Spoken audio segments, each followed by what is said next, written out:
Hi everyone, I'm Pat from the Sewing Studio Fabric Superstore in Maitland, Florida. And today I'm going to give you instruction on the Brother PS500 sewing machine. So let's get started. In front of me, I have the included accessories that come with your machine. And starting over here, I have a little plastic pouch that you can storage in. I have your power cord. This is a dust cover for your machine. Here is your storage compartment that comes on your machine, and you can see that you can snap it open. The back also opens up for you to storage bobbins in if you like. This comes out, and in here it has indentations to hold your optional feet or some of your included feet that come with it. Over here we have the operation manual. Also, you'll find that it comes with some extra notification with QR codes. So make sure that you check this out. These QR codes take you straight to the Brother website for troubleshooting and frequently asked questions. I also have in front of me a quick reference guide, which I'm using so that I make sure that I cover all your included accessories. So moving right along, we have several spool caps in different sizes. You know, it's important to use the right spool cap for the thread that you're using. Always make sure that your spool cap is a little bit larger than your actual spool of thread. Here is a little cone holder. Can you see this little gray? It's like a spool cap, and the way you would use it, I'm going to demonstrate here using this. This is for holding extra spools of thread on top when you want to set your machine up for twin needle sewing. So, and here is the package of twin needles, and they do come in a variety of sizes. So what you would do is, if you wanted to use a cone of thread like this as opposed to a spool of thread, you would slide it on your spool holder, and you would take this and you would slide it in with the grooves first onto your spool holder and just slide it in so that it goes in the top of your spool. Can you see how nicely it grips now?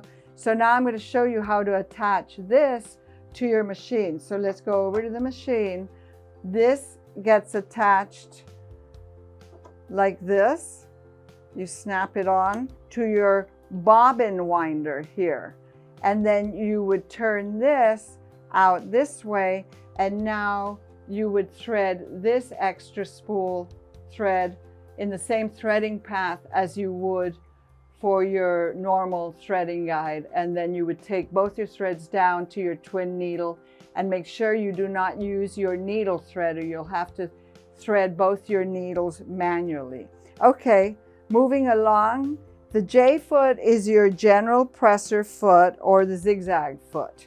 This one has a little leveling button here, and this little button is very useful for sewing over humps or heavy bulky seams. So as you're approaching a seam that's bulky, as your foot starts to climb, you can press this button in, and what it does is that it levels your foot and raises it so that you can go over that seam easier. So test it out because it works really well. Okay, next to that foot, I have the end foot. And you'll notice that the end foot is wider. It's called the monogramming foot.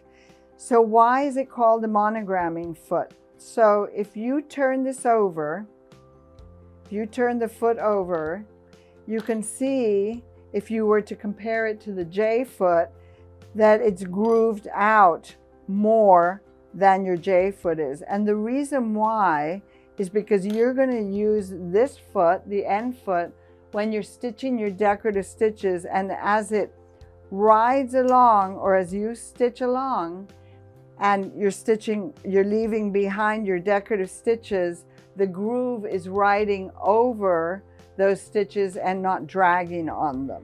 Okay, moving along, the next foot I have is the overcasting foot G. Then I have your zipper foot. And then over here we have the blind stitch foot.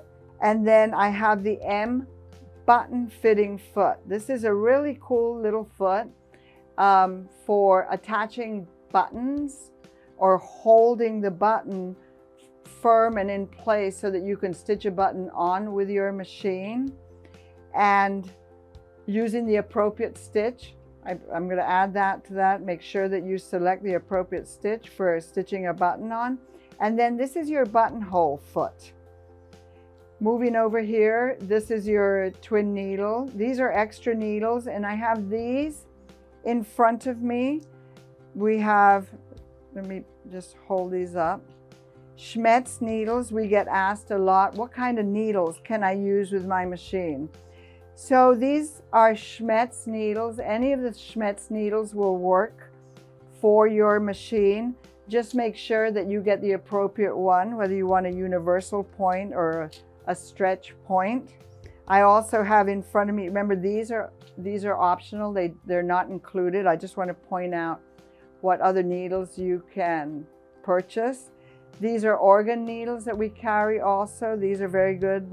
I actually grabbed a package of top stitch needles, which are very, very popular. They have a larger hole for heavier threads.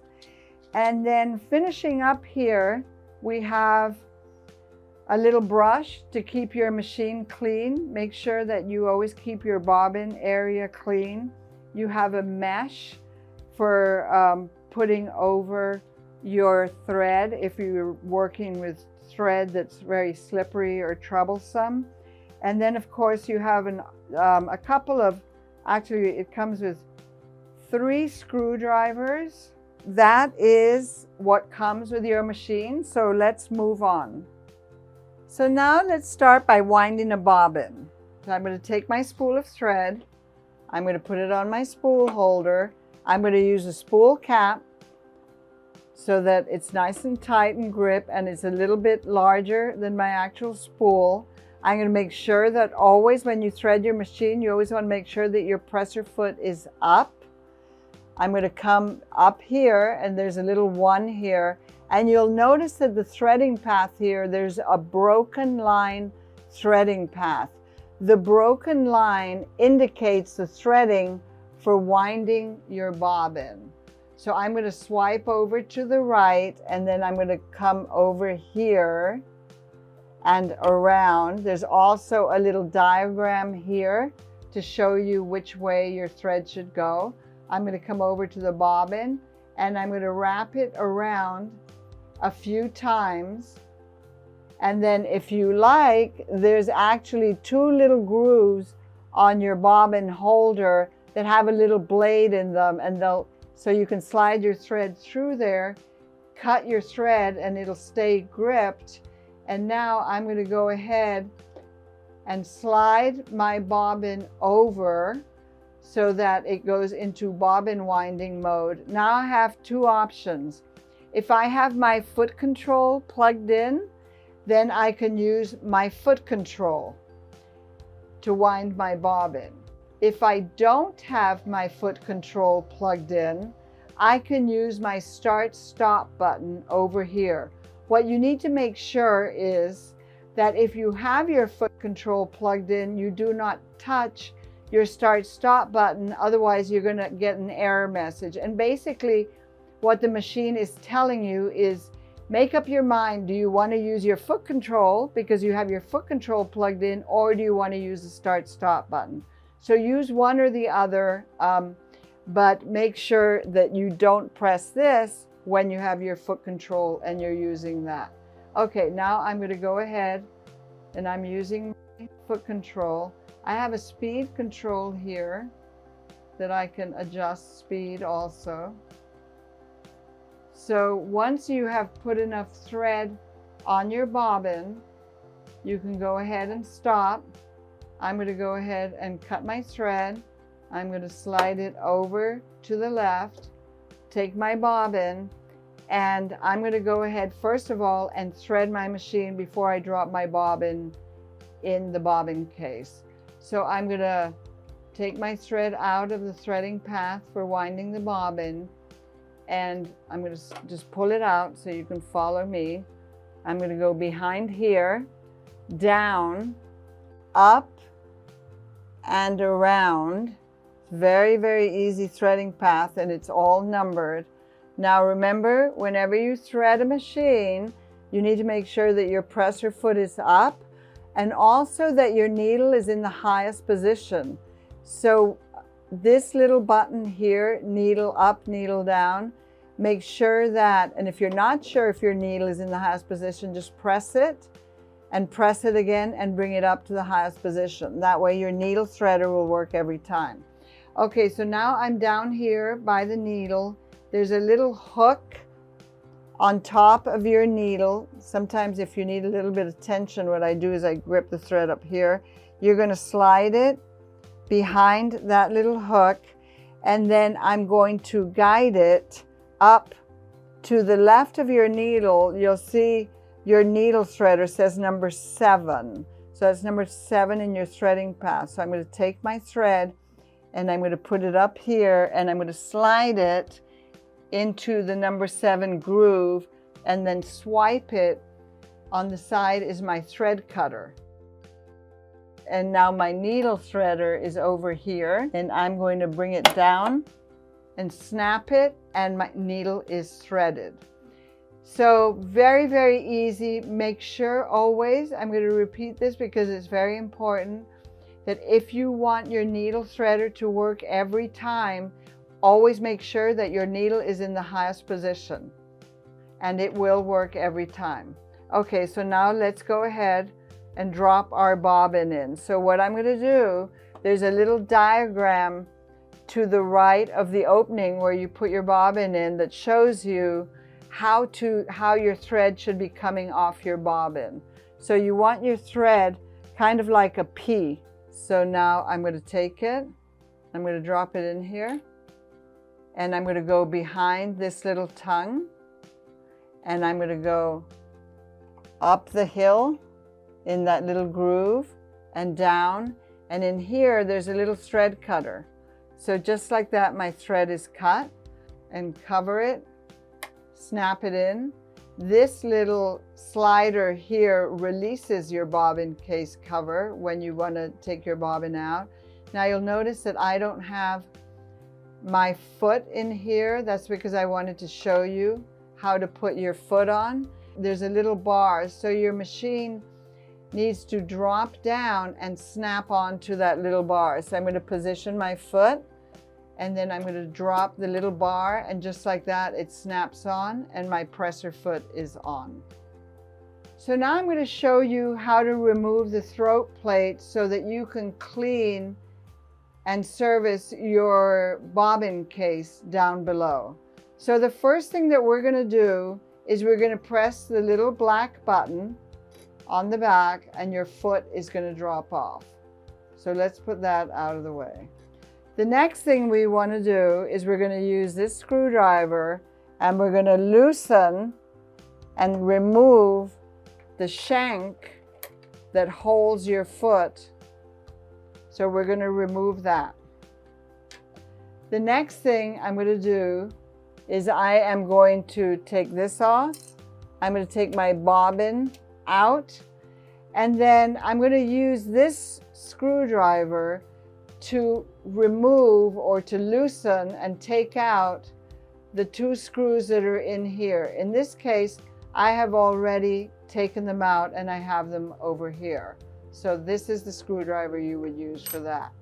Okay, now I'm going to go ahead and I'm going to remove my storage compartment off the machine so I have a free arm, and I'm going to slide this off. Now, I've gotten an error message here. The machine has sensors in it, so it's reading that I'm taking it apart, so to speak. So really what you need to do is switch your machine off to do this. I left it on because I wanted you to see with the lighting what I was doing. Okay, so I slid this off. I am going to remove my throat plate carefully. and I can remove my black bobbin case. I'm just going to put it here. And now this is all open so that you can clean under here and around and clean out all the fuzz that may have accumulated in there. Okay, so now when we're ready to put it back together, this is a very important step. First of all, what I'm going to do is I am going to put this throat plate back on. Just give me 1 second, I gotta drop it. Okay, there we go. I'm gonna drop it down around the feed dogs. I'm gonna take and I am going to screw in these 2 screws. Once you've got this throat plate screwed down, then you would come and you would drop your black bobbin case in. Now remember, you have to screw this down nice and tight and snug. Then you put your black bobbin case in.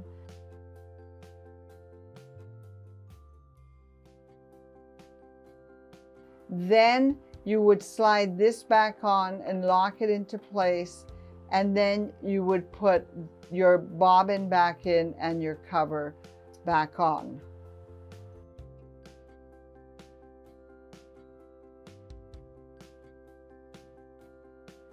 Now I'm going to show you some of the buttons and features on the front of this machine. So let's start over here. You can see that I have a red light here. So this is your start-stop button. So you can actually sew without your foot control.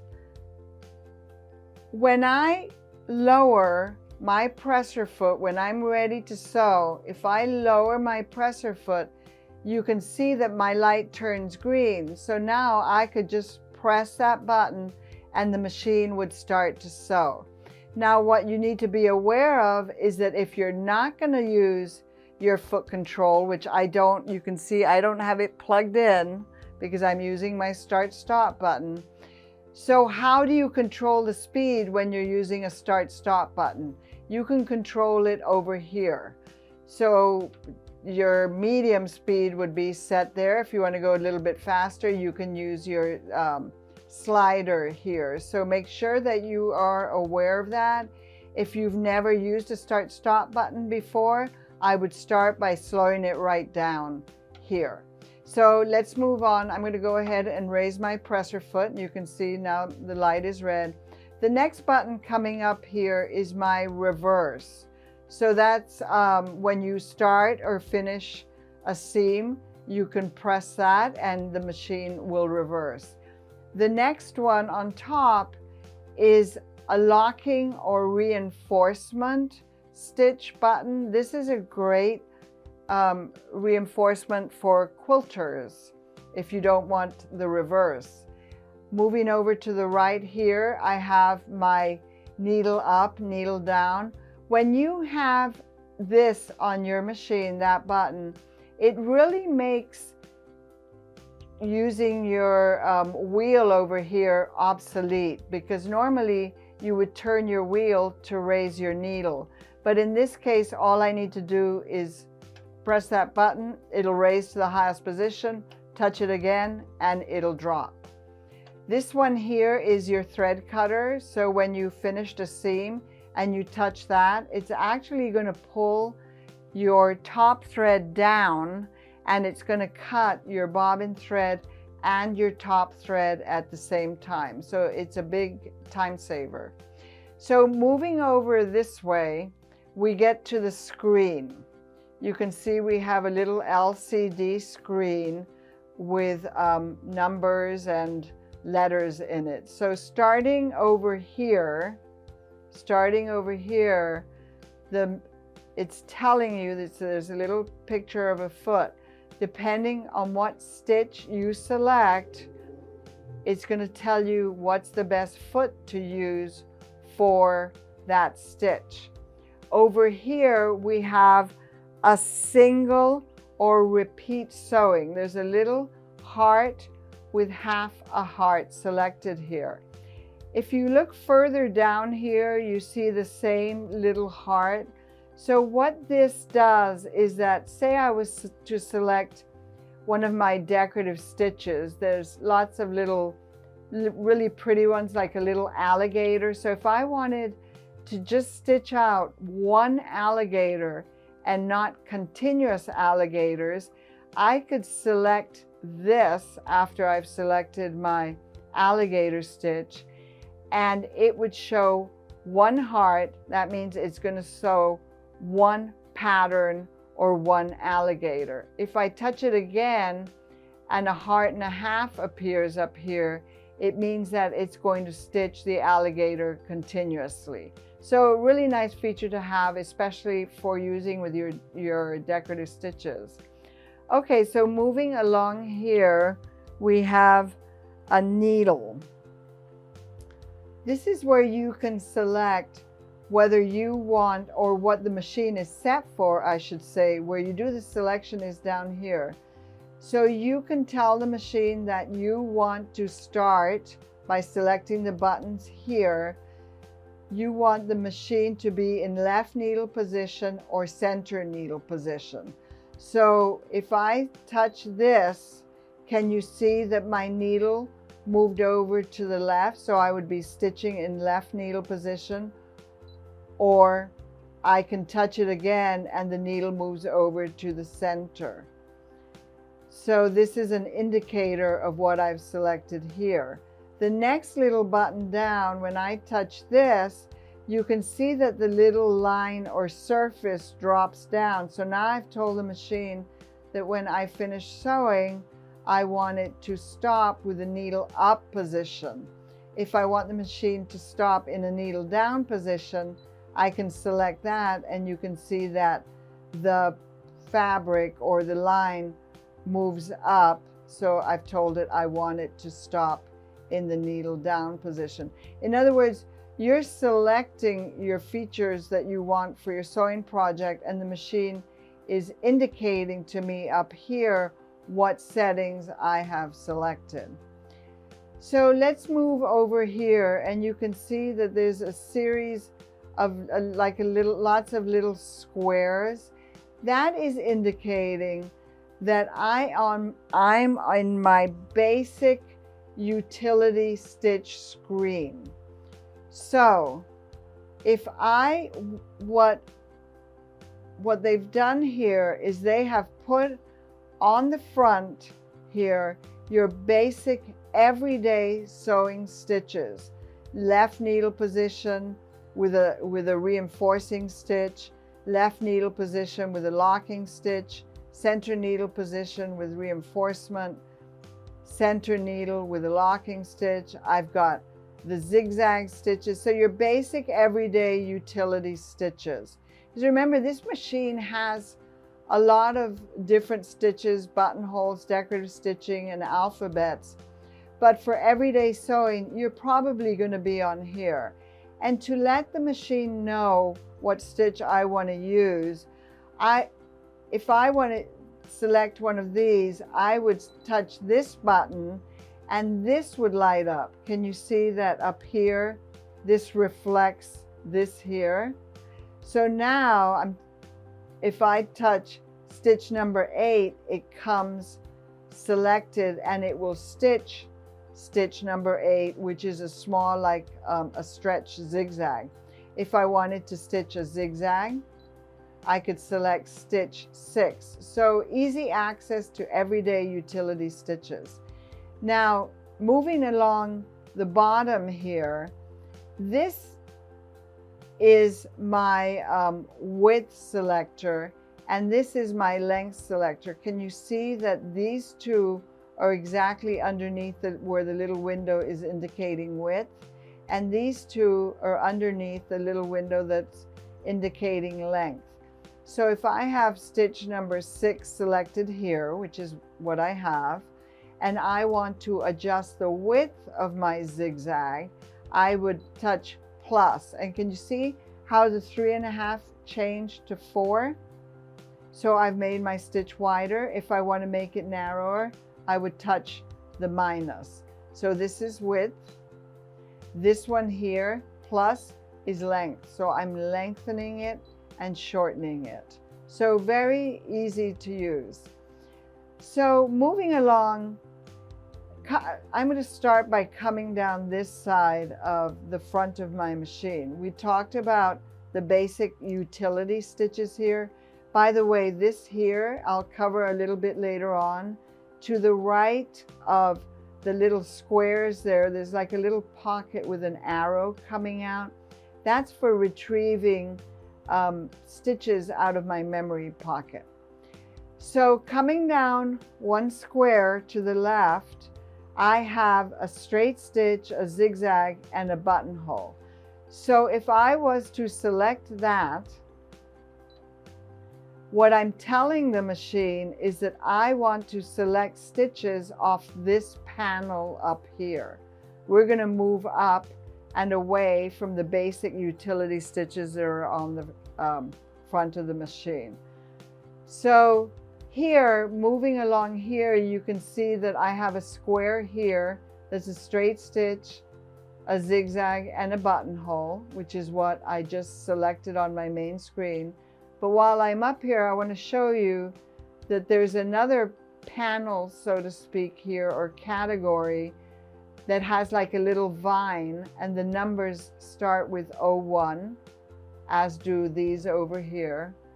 And then over here to the right, I have my lettering, punctuation marks, and numbers. So in other words, looking at this, if I want to select a stitch that's inside this category, I would select that button on the front of my machine, and then I would punch in the number of the stitch that I want.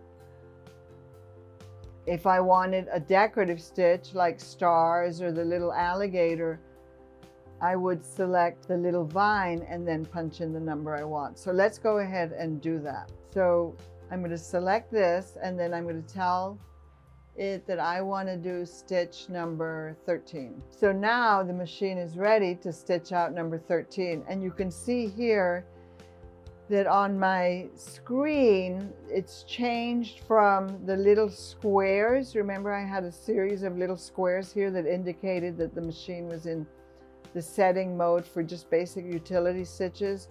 And now it's indicating that it's got a little straight stitch and a zigzag, that I'm in this mode. Therefore, stitch number 13 is the stitch that I selected from up here.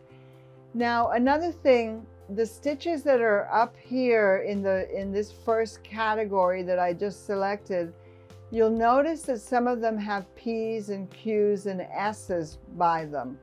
So the P indicates it's a piecing stitch for those of you who are quilters, and the Q's indicate that they're quilting stitches. It doesn't mean that those stitches can only be used for piecing and quilting, but it means that those will be handy for those of you who are quilters. There's also a few stitches here with an S. That indicates that those stitches are to be used with the optional side cutter foot that can be purchased for this machine. In other words, these stitches 20 through 24 that have the S are overcasting stitches that work well with the optional side cutter foot. Now going back to my screen, I'm going to select a very popular button. It's my automatic reverse reinforce and my automatic thread cutter. So what that's going to do is that when I start to sew and when I finish sewing, the machine is actually going to automatically reverse or reinforce whatever is appropriate for the stitch or the stitch you selected. And when it's done, it's going to cut the thread. So moving down the right-hand side of the screen, we already discussed this. This is initial needle position, whether it's left needle position or center needle position. This is needle up, needle down position. And again, this is reflected up here in your screen, what you have selected. And then down here, this here is a picture of this, of my speed control. Can you see how it looks similar to that? And on top of it is a zigzag stitch. So if I select this, you'll see that it lights up on the screen up here. And what I'm telling the machine to do is that I want it to convert this from a speed control to a width control. So I have the machine set to a zigzag, and I have brought my stitch length down a little bit. I'm going to start sewing. As I'm sewing, I am going to slide this to the right. And then as I move it to the left, it's narrowing my stitch. So if you want to do some decorative stitching where you're actually widening or tapering it, making it narrower and wider, this really is very cool. And you see what I did? By sliding this to the right to make it wider and sliding it to the left. And if I had brought my stitch length down a little bit closer together, I'd have a nice satin stitch. I'm going to deselect this because I'm turning it back to my speed control now. Now the next and last one down the right hand side is my twin needle setting. So if I was to touch this up here, now I've got a twin needle, and the machine will limit me to what stitches I want to use. Moving across the bottom of the screen, this is where I would save a design to my memory pocket, or lettering that I create. If I write something and I want to save it to my memory pocket so I can pull it out for future use, this is where I would save it. And then I have the OK and the return button.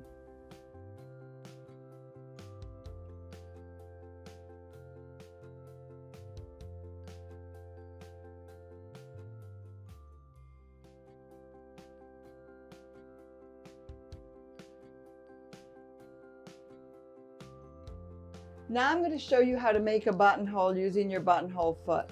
So the first thing we're going to do is select the buttonhole that you want from the buttonhole category.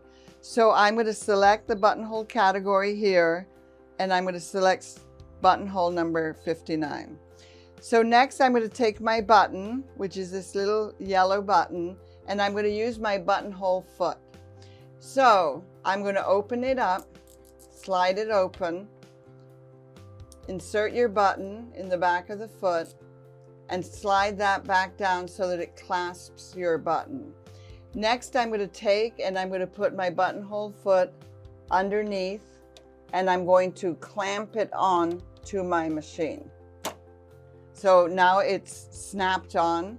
The next thing I need to do is bring down my little buttonhole lever. There's a little gray lever back there with a little buttonhole on it. That's very important for your one-step buttonholer. So I'm going to use my start stop button, and you can see when I put my foot down that my light is green. So I'm going to go ahead and press start.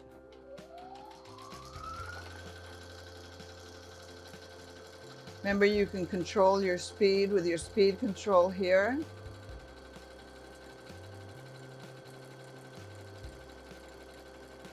It's doing a beautiful buttonhole. It's going to stop, it's going to reinforce. And it's stopped now. I'm going to raise my needle. I'm going to cut my thread, raise my presser foot, and my beautiful buttonhole is done. Perfect in one step. Now I'm going to show you how to use your M foot to stitch your button on. So you can notice that on the front of your foot, there's two little red lines and like a little tongue in between.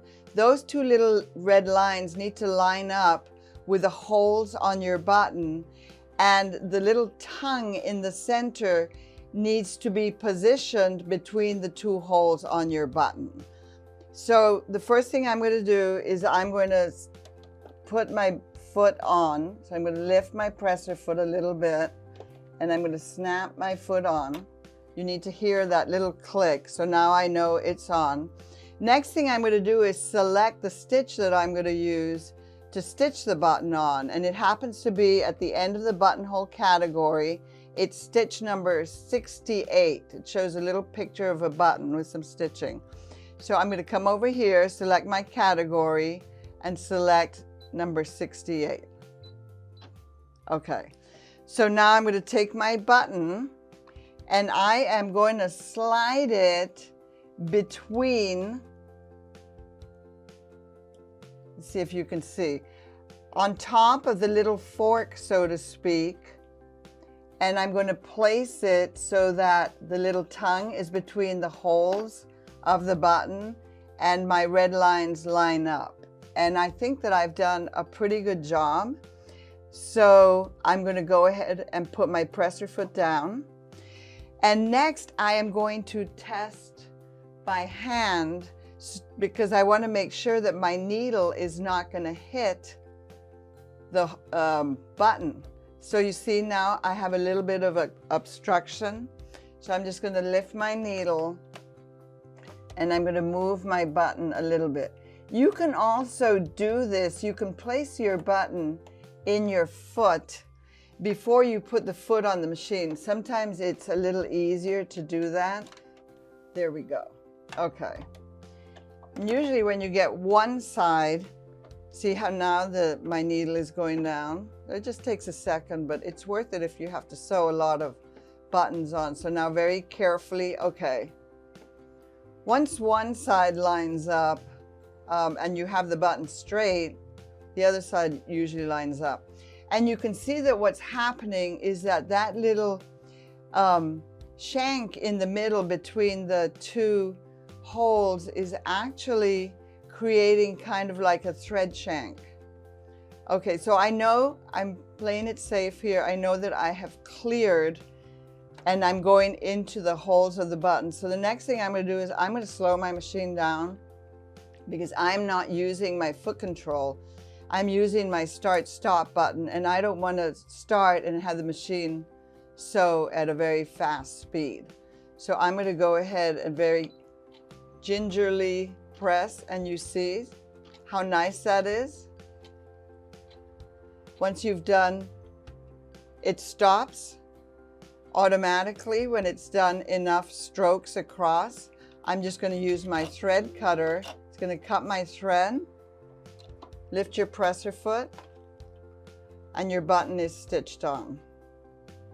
Now I'm going to show you how to use the memory pocket in the machine to combine stitches or letters to write something or create your own custom stitching.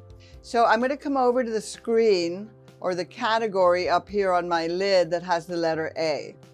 So the machine has 4 different fonts that you can pull from. It has Gothic, handwriting, outline, and Japanese. And the way that you enter those is by selecting the letter A, and as you can see on your screen up here, it says A4. That's because I was already on A3, and so as I press these, you can see I came back to A1 now. If I select it again, A2, A3, and A4, which is the Japanese. So first of all, you can look at your manual and decide which one you want to select. So A1 is the Gothic. So now that I've selected the style of font that I want, I'm going to select the letters that I want the machine to stitch out. So the letter P is number 16. So I'm going to select 16 and I'm going to enter it into the pocket. And then I'm going to select the letter A, which is number 1. And this can be a little bit different. That's why I selected my name. Because when you select a letter that's only got one number, you'll see you have a dash on the screen there because the machine is thinking or waiting for you to enter the second number. But the letter A is number 1. So what I have to tell the machine now is, okay, it's just number 1, and then touch OK, and then touch pocket.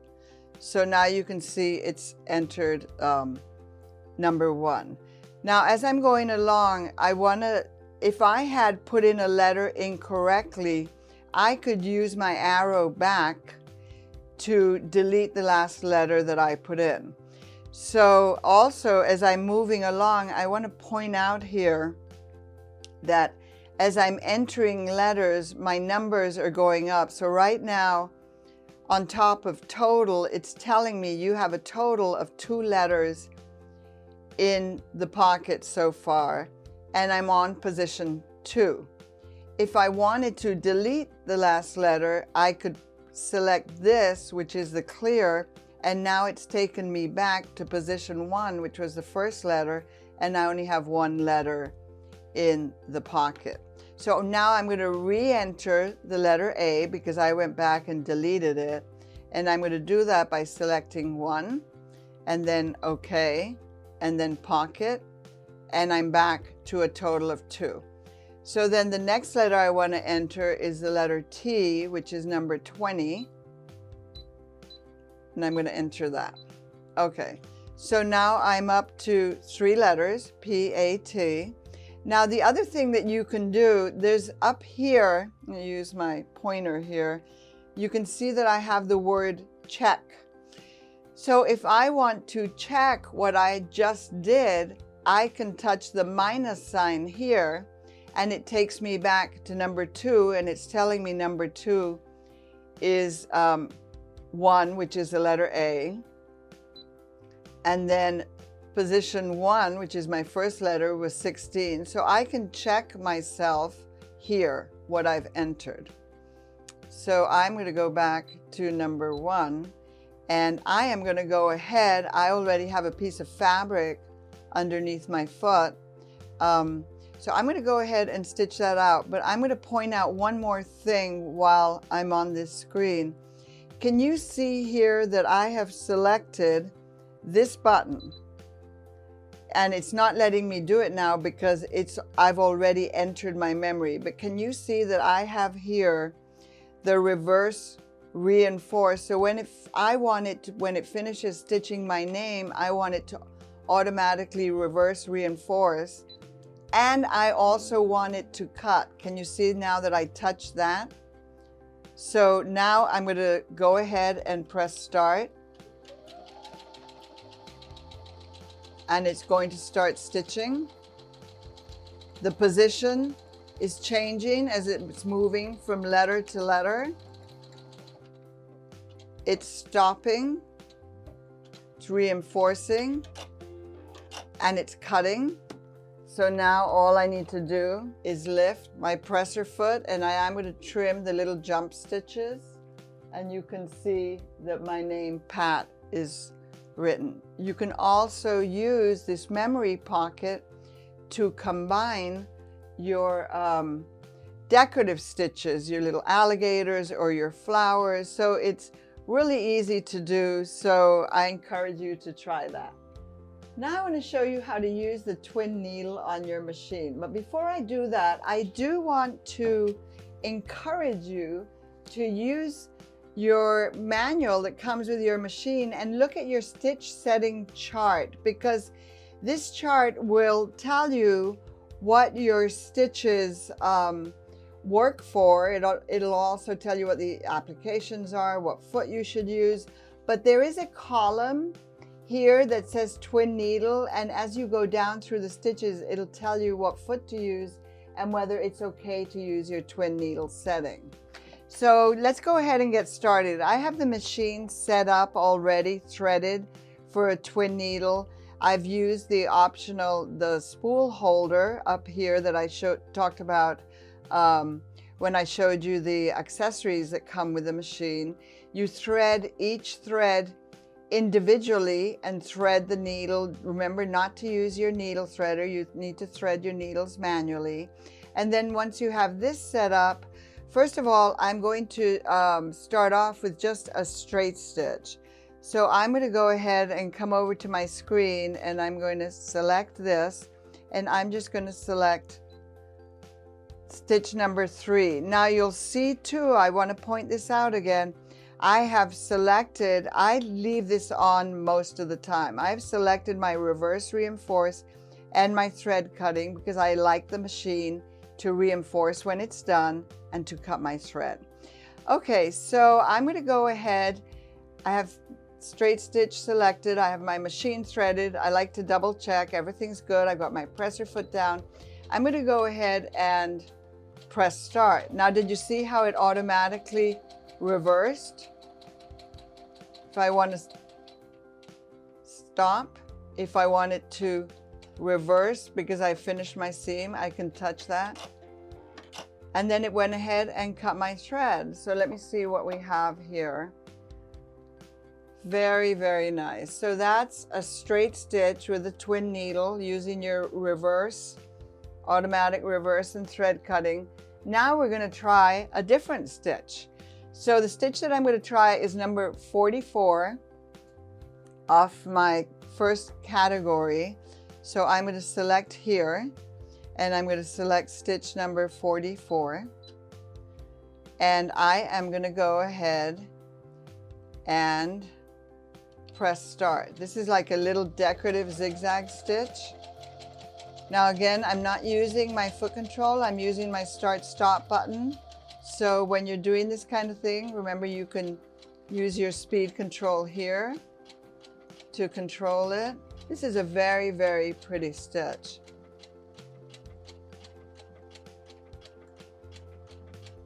So I'm going to indicate to the machine that I'm done. So I'm going to touch. It's reinforcing on the spot. It cut my thread. And I have a beautiful stitch using my twin needle. I hope you enjoyed this lesson on the Brother PS500 machine. If you have any other questions, you can always call us at the store or drop by and see us. This machine is available in store and online at sewing.net. So thanks for watching.